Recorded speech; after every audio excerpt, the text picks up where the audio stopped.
Selamat pagi, perkenalkan saya Lestari Febrianti, guru pendidikan agama Katolik dan Budi Pekerti di SMA Saverius 1 Palembang, sekaligus mahasiswa PPG Batch 2 tahun 2023 dari LPTK Sekolah Tinggi Pastoral Kateketik Santo Fransiskus Asisi Semarang.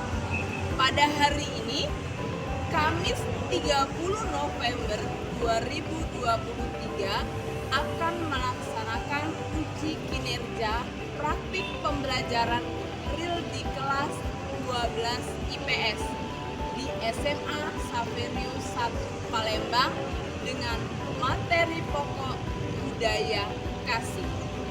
Selamat menyaksikan.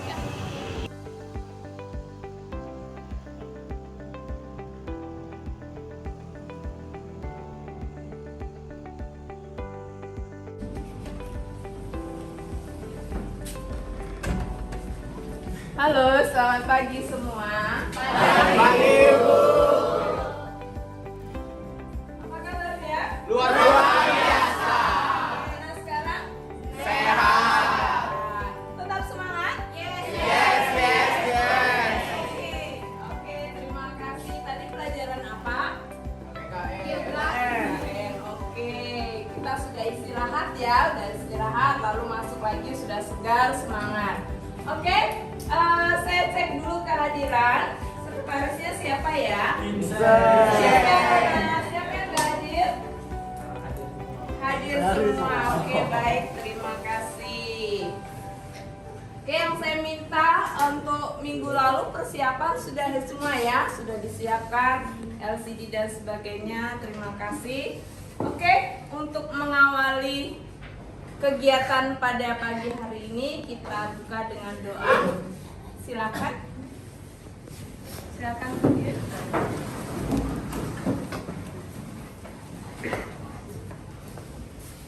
Bu Lestari dan teman-teman, marilah kita berdoa. Dalam nama Bapa dan Putra dan Roh Kudus. Tuhan, selamat pagi. Puji dan syukur kami aturkan kepadamu karena Engkau telah mengumpulkan kami di kelas pada pagi hari ini. Sekarang kami memulai pembelajaran. Berkatilah kami agar pembelajaran pada pagi hari ini berjalan dengan lancar. Amin.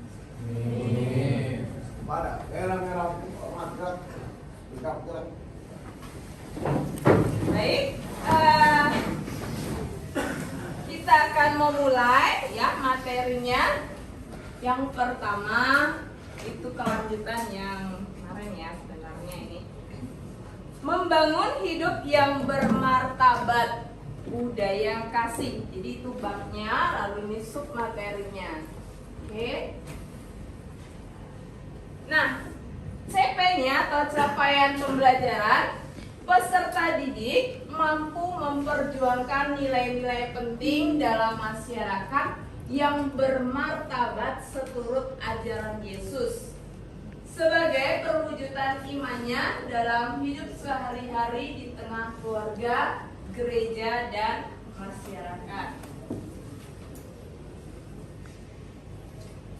Untuk tujuan pembelajarannya yaitu peserta didik mampu menganalisis makna budaya kasih berdasarkan kitab suci, yaitu Injil Matius bab 26 ayat 47 sampai 56. Dan ya tidak hanya kitab suci tetapi juga ajaran Gereja Katolik artikel 122 dengan menerapkan kasih Allah dalam kehidupan sehari-hari. Oke, sekarang kita akan memulai ya dengan melihat motivasi dulu ya. Oke, kita dengarkan. Ayahku adalah seorang tukang roti. Di tengah masa pandemi, dagangan ayah tidak selaris biasanya. Tapi ayah tetap berbagi kepada orang yang lebih membutuhkan.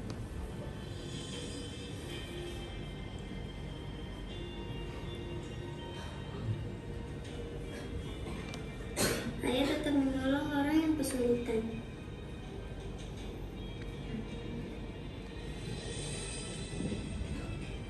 Ayah tetap menjadi orang yang ramah pada siapa saja. Dan aku sangat bangga dengan ayahku. Mari bersama junjung tinggi nilai kekeluargaan dan gotong royong. Oke. Nah, coba kita lihat ya dari keluarga kita bagaimana sih budaya kasih. Ya, ingat-ingat budaya kasih di dalam lingkungan keluarga. Silakan yang punya pengalaman budaya kasih di dalam keluarganya masing-masing, tunjuk tangan.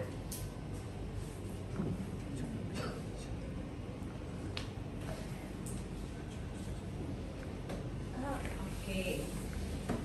Baik, budaya kasih yang saya alami dalam lingkungan keluarga saya ya seperti kita nih bisa saling terbuka satu sama lain, bisa menceritakan hari-hari kami bagaimana dalam kesehariannya. Justru kita diajarkan untuk saling membantu satu sama lain dan juga diajarkan untuk selalu hidup takwa akan Tuhan. Itu saja dari saya. Oke, terima kasih tepuk tangan.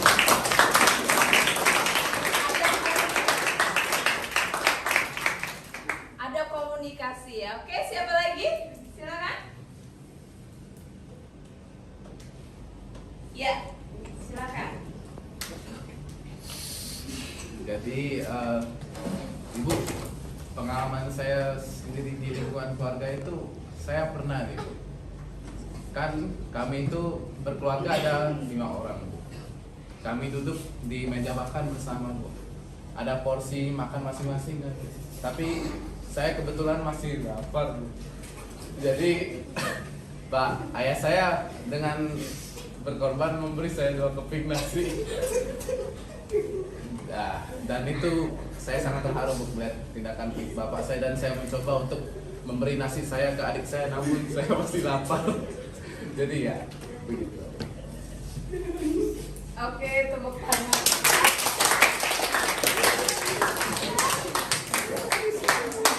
Baik, sekarang tadi sudah melihat pengalaman dari teman-teman kalian. Sekarang kita lihat video apa sih tentang yang akan ditampilkan. Tolong simak, nanti setelah ini akan ada pertanyaan.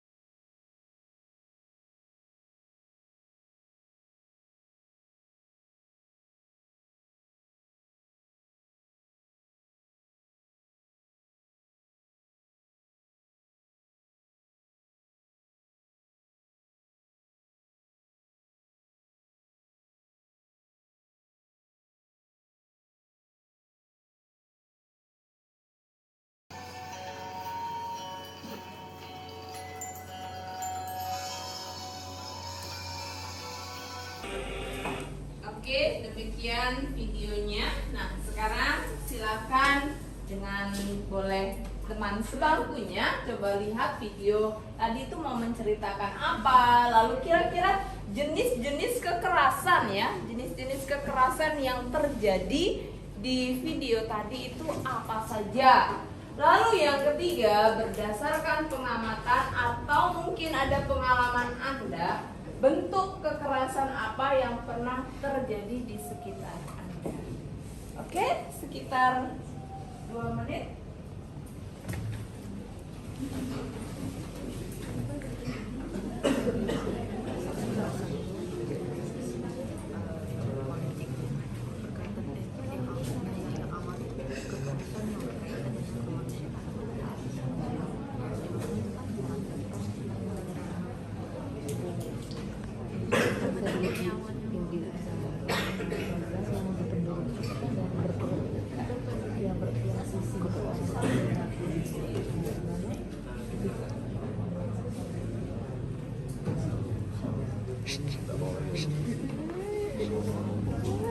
kalau misalnya kita ngebahas Israel tuh sebenarnya nggak sebetulnya salah banget.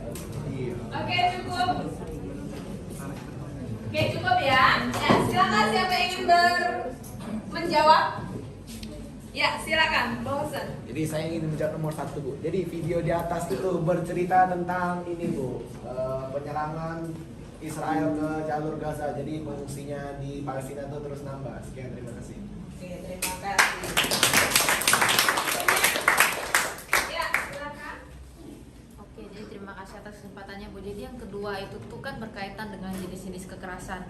Nah, di sini dapat disimpulkan bahwa kekerasan ini berkaitan dengan kekerasan kemanusiaan atau hak asasi manusia, di mana penyerangan yang dilakukan Israel ke Palestina di wilayah Gaza itu kan memakan korban jiwa, Bu, baik yang luka-luka maupun yang meninggal. Nah, di samping itu juga kekerasan ini berkaitan dengan politik. Jadi kekerasan ini timbul tuh karena ada latar belakang politik yang dimana seperti yang kita tahu bahwa hubungan antara Palestina dan Israel itu kurang baik. Terima kasih. Oke. Ada lagi? Nomor 3. Ya, silakan.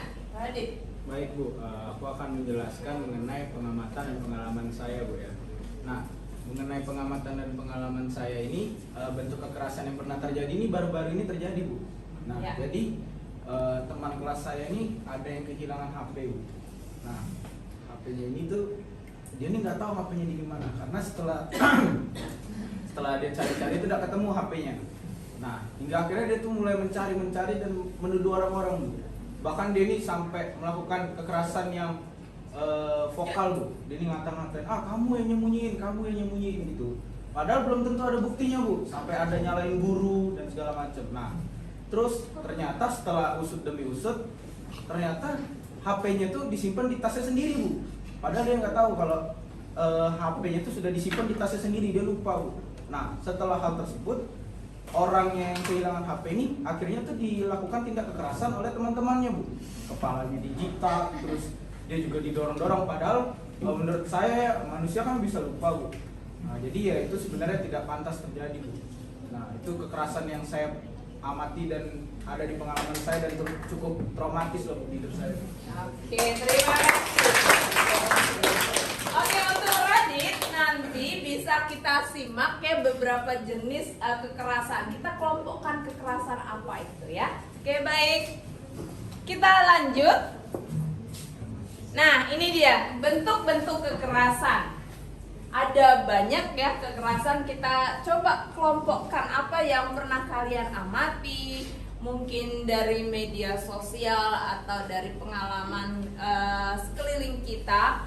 Kekerasan apa sih yang pernah terjadi? Oke, yang pertama kekerasan apa itu? Psikologi. Di mana seperti kebohongan sistematis, indoktrinasi dan teror berkala. Jadi ada teror tapi berkelanjutan ya. Lalu ancaman-ancaman langsung atau tidak langsung yang melahirkan ketakutan dan rasa tidak nyaman. Ada rasa gelisah ya. Nah, berikutnya yang kedua yaitu kekerasan lewat imbalan. Di mana seseorang dipaksa tunduk dengan memberi imbalan. Ya, jadi saya memberikan imbalan kepada si A untuk melakukan kekerasan, itu imbalan. Jadi harus tunduk. Ya. Yang ketiga, kekerasan tersamar. Nah, ini agak sulit ini ya. Karena apa? Kekerasan struktural yang sulit ditemukan pelakunya. Ya, sulit sekali untuk ditemukan pelakunya karena di sini bisa saja oleh orang yang kesekian karena ada campur tangan beberapa pihak. Yang keempat, kekerasan sosial di mana situasi diskriminatif yang mengucilkan ke sekelompok orang agar tanah atau harta milik mereka dapat dijarah dengan alasan pembangunan negara. Pernah melihat yang nomor 4 ini? Nah, oke, hati-hati ya. Yang kelima, nah kekerasan kultural terjadi ketika orang ada pelecehan, penghancuran nilai-nilai budaya minoritas demi ya penguasaan orang tertentu atau kelompok tertentu. Yang keenam, kekerasan etnis, ini pengusiran, pembersihan. Nah ini lebih lebih kasar lagi ya, karena ini pembersihan benar-benar bersih. Tadi yang piket bisa ya bersih-bersih sapu-sapu, tapi ini etnis ya, etnis yang membahayakan. Oke, yang ketujuh yaitu kekerasan keagamaan, di mana ketika ada fanatisme, fundamentalisme dan eksklusisme yang melihat agama lain sebagai musuh. Di Indonesia ada berapa agama? 6. Yang resmi ya? Oke, 6 itu negaranya, warganya wajib memeluk salah satu dan negara melindungi ya. Jadi di sini kita mudah-mudahan tidak ada di Indonesia. Oke, berikutnya.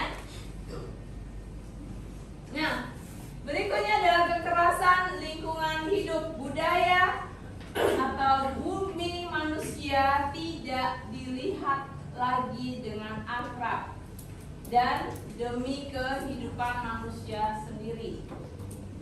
Kemarin kita mengalami asap kabut, sekarang penghujan. Palembang terkenal dengan banjir. Hati-hati, jangan sampai nanti terjadi lingkungan hidup kita ya. Oke, adakah pertanyaan tentang kekerasan tadi? Nah, Radit tadi masuk yang kekerasan mana, Radit? Kira-kira? Banyak sih. Psikologis bisa masuk. Oh, yang nomor 1 bisa masuk. Terus tersamar juga bisa masuk. Tersamar juga bisa masuk. Oke. Terus kultural juga. Kulturalnya di mana? Kan dia menghancurkan nilai-nilai budaya, Bu. Budaya kejujuran seorang di kelas ini tuh dihancurkan. Oke. Budaya kejujuran ya. Iya, Bu. Oke, baik. Ada lagi yang mau menambahkan? Atau yang ingin bertanya? Tidak ada? Oke. Kita lihat penjelasannya untuk yang tadi ya, di mana kekerasan yang terjadi di negeri ini memiliki rupa-rupa dimensi dan rupa-rupa wajah, di mana teori konflik menemukan alasan kekerasan berbagai bentuk perbedaan kepentingan kelompok masyarakat, sehingga kelompok yang satu ingin menguasai, bahkan ingin mencaplok kelompok yang lain ya. Biasanya yang minoritas menjadi terdesak oleh mayoritas ya. Oke, kita lanjut. Boleh masuk dalam kelompok, silakan. Silakan masuk dalam kelompok. Yang kelompoknya sudah saya bagikan ya.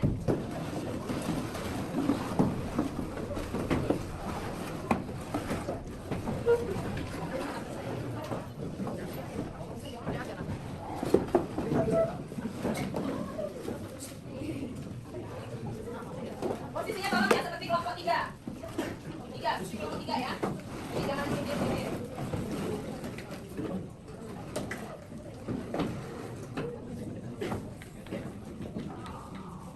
Oke, silakan kalian mencari di internet ya. Linknya sudah saya bagikan tentang bacaan di dalam Injil Matius dan KGK berkaitan dengan budaya kasih.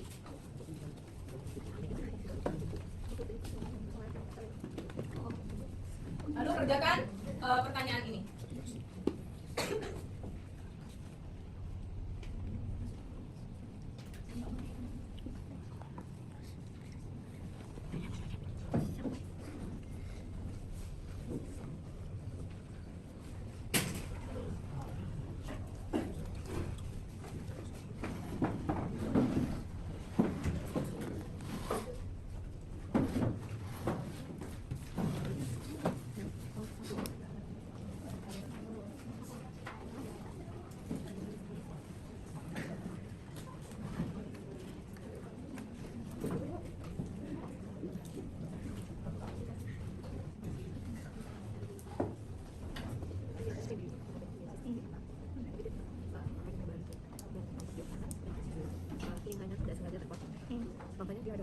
Masukkanlah pedang itu kembali ke dalam sarungnya, sebab barang siapa menggunakan pedang akan binasa oleh pedang.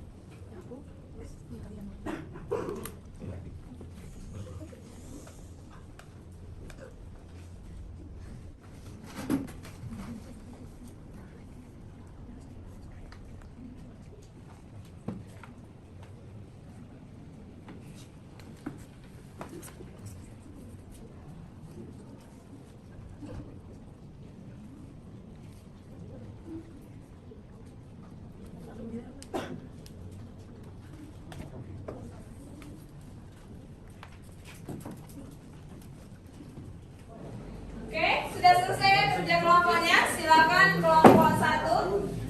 Perwakilan aja. Ya.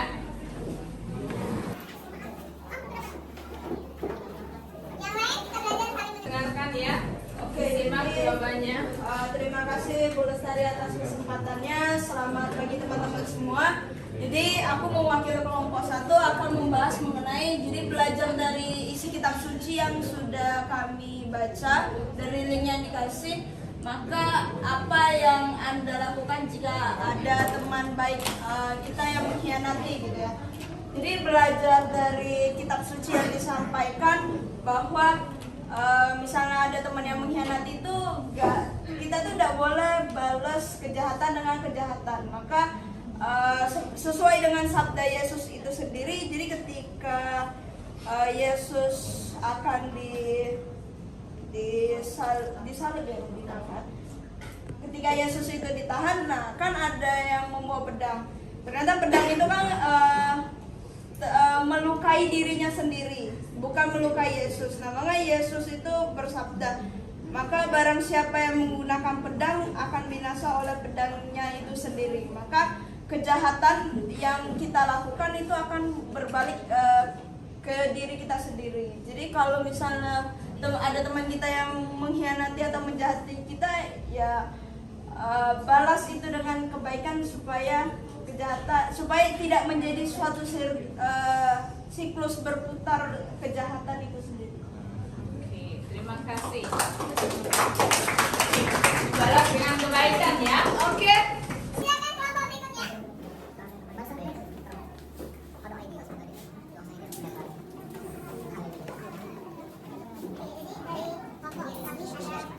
Ada perwakilan 2 orang sebelumnya, kami mengucapkan terima kasih kepada Bu Lestari atas kesempatannya. Jadi kami akan menjawab soal nomor 2, yaitu nilai apa sih yang dapat dipelajari dari sikap Yesus berdasarkan perikop kitab suci tersebut. Jadi sebenarnya nggak jauh beda sama yang dijelaskan oleh kelompok sebelumnya tadi, bahwa Yesus tuh mengajarkan kepada kita semua untuk jangan membalas kejahatan dengan kejahatan, dan juga kita harus mengampuni orang yang buat jahat sama kita. Itu juga ada di ayat Matius 5 ayat 39. Tetapi aku berkata kepadamu, janganlah kamu melawan orang yang berbuat jahat kepadamu, melainkan siapapun yang menampak pipi kananmu, berilah juga pipi kirimu. Jadi bukan berarti kalau orang jahat ngejahati kita sudah ditosok lagi yang sebelahnya, bukan gitu.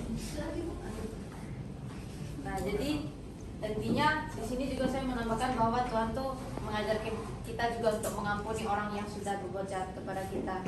Jadi otomatis ketika kita sudah mengampuni, walaupun nggak mudah, tapi kalau kita udah mengampuni, otomatis kita nggak balas lagi dong. Kita udah nggak peduli lagi tentang perbuatan mereka kepada kita. Tidak perlu dibalas. Sekian, terima kasih. Oke, terima kasih. Kelompok 3.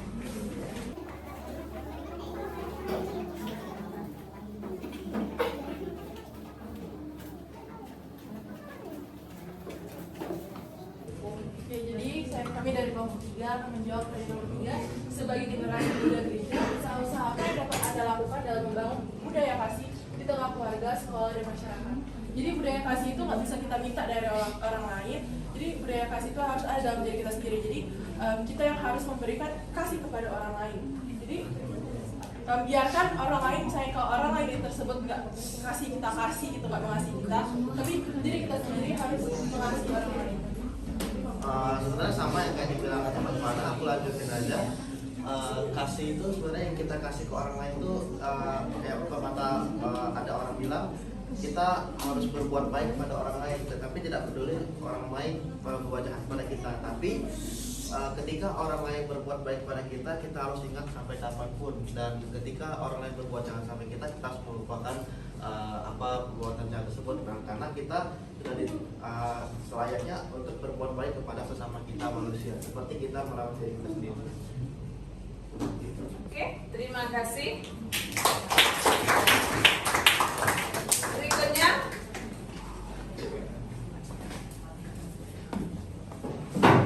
Baiklah, terima kasih atas kesempatannya Ibu. Kami dari kelompok 4 akan menjelaskan mengenai arti kasih menurut KGK artikel 1822 sampai 1829. Jadi menurut KGK artikel 1822 di situ ada arti di mana kasih adalah kebajikan ilahi, di mana kita itu mengasihi Allah di atas segala-galanya demi dirinya sendiri, dan karena kasih itu kasih kepada Allah itu kita bisa mengasihi ciptaannya juga, yaitu sesama manusia. Nah, seperti misalnya kita aku mengasihi Jufirli, aku memberikan apapun yang aku punya, dan juga berbuat baik kepada semua makhluk hidup yang sudah menjadi ciptaan Tuhan. Terima kasih. Oke, terima kasih. Terakhir,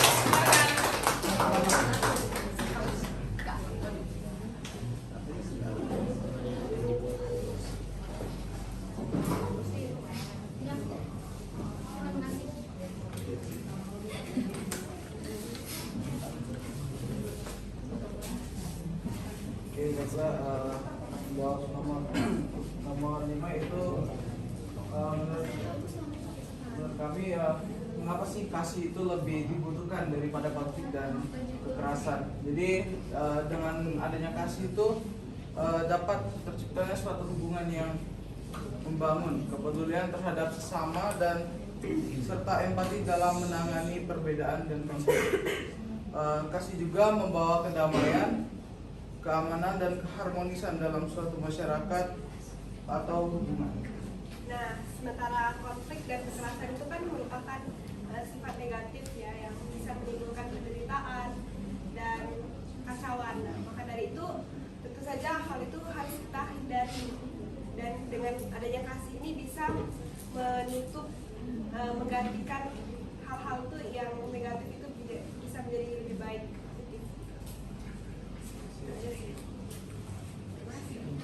Oke, terima kasih. Oke, terima kasih semuanya. Tepuk tangan buat kita. Oke, jelas ya di sini bahwa setiap orang menginginkan damai, kasih, maka dibutuhkan kasih sayang, belas kasih ya. Bukan suatu konflik atau kekerasan. Oke, silakan kembali ke tempat duduk masing-masing.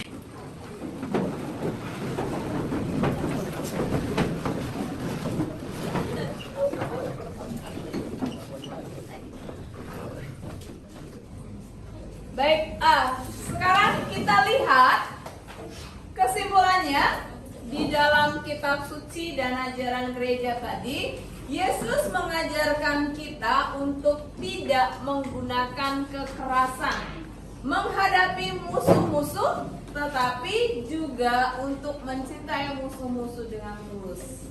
Siapa yang di sini yang pernah bermusuhan?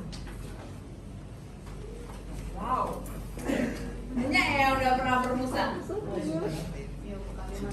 Apakah sudah dimaafkan atau minta maaf? Sudah. Masih ada yang bermusuhan? Oke, terima kasih. Boleh bermusuhan, tapi jangan sampai 1 kali 24 jam. ya, karena itu bukan suatu kemusuhan lagi, nanti akan meningkat menjadi kebencian, sakit hati dan seterusnya. Nah, jadi di sini Yesus mengajarkan untuk menghadapi musuh-musuh dengan mencintai musuh. Berat bu, memang berat, tapi jangan lupa ikut campur Allah dalam hidup kita dengan cara berdoa. Bisa pasti ya.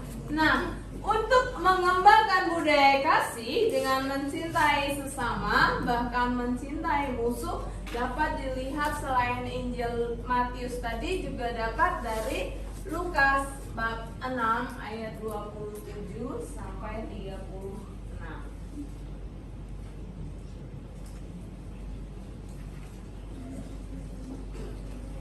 Kita lihat di sini, kasih Kristiani menjangkau semua orang sampai kepada musuh-musuh kita. Dasar kasih Kristiani meyakini dan kepercayaan bahwa semua orang adalah putra Allah. Kita semua diciptakan oleh Sang Pencipta, ya, karena kita maka sama semua. Tidak ada, misalkan di sini kita meniru cinta Bapa di surga dengan memberi terang matahari dan curah hujan kepada semua orang. Jadi nggak ada, oh kamu orang baik, di sini dapat hujan plus panas.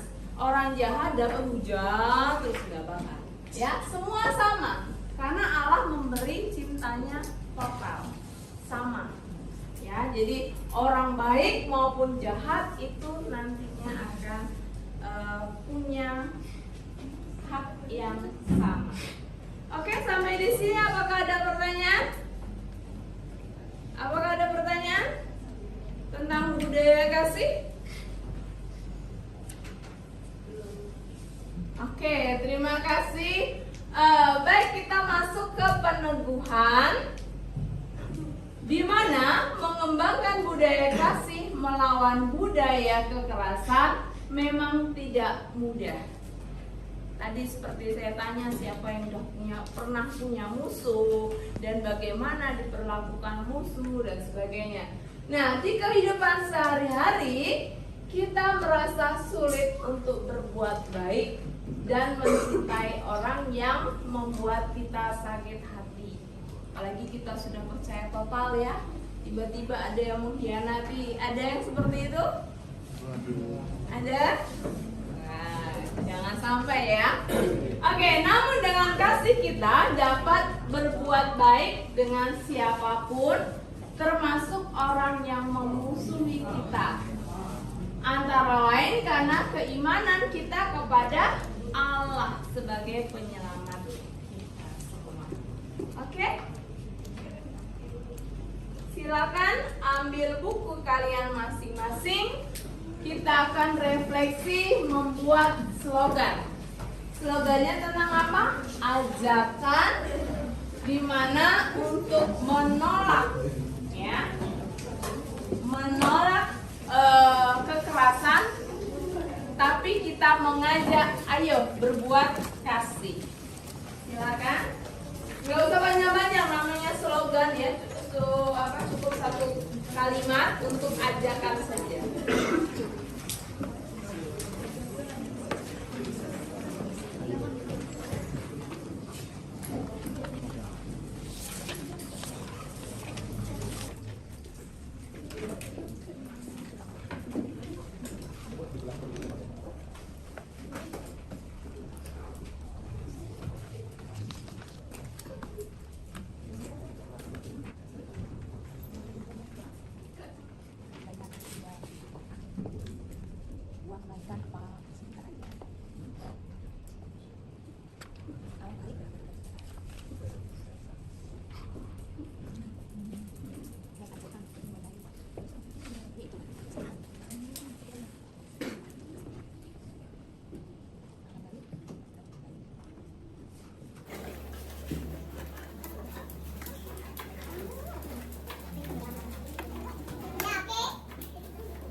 kasih. Sekarang siapkan HP kalian, kita akan post test.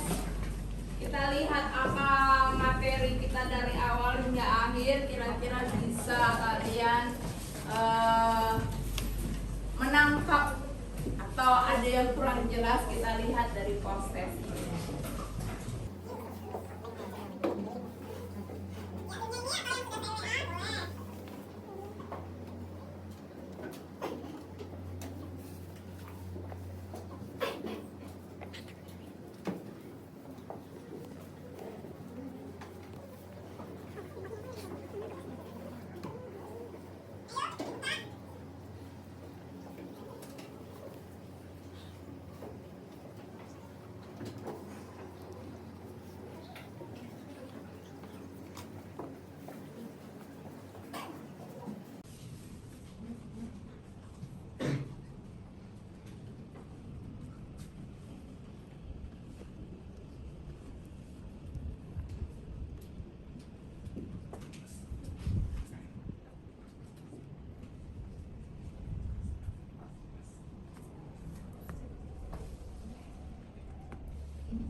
Oke, yang sudah bisa langsung dikumpulkan. Kita akhiri pertemuan kali ini ya. Sudah dikumpulkan? Sudah. Oke, baik. Sekarang kita akan tutup dengan doa. Sebelumnya kita akan nyanyi terlebih dahulu. Ya, baru kita berdoa bersama.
melanjutkan aktivitas kami selanjutnya ya Tuhan.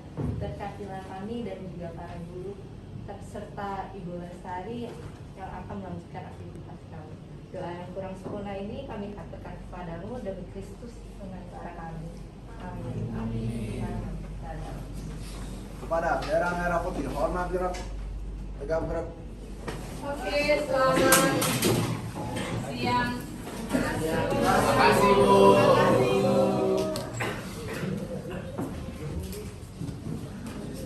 Sehat semua ya. Sehat selalu.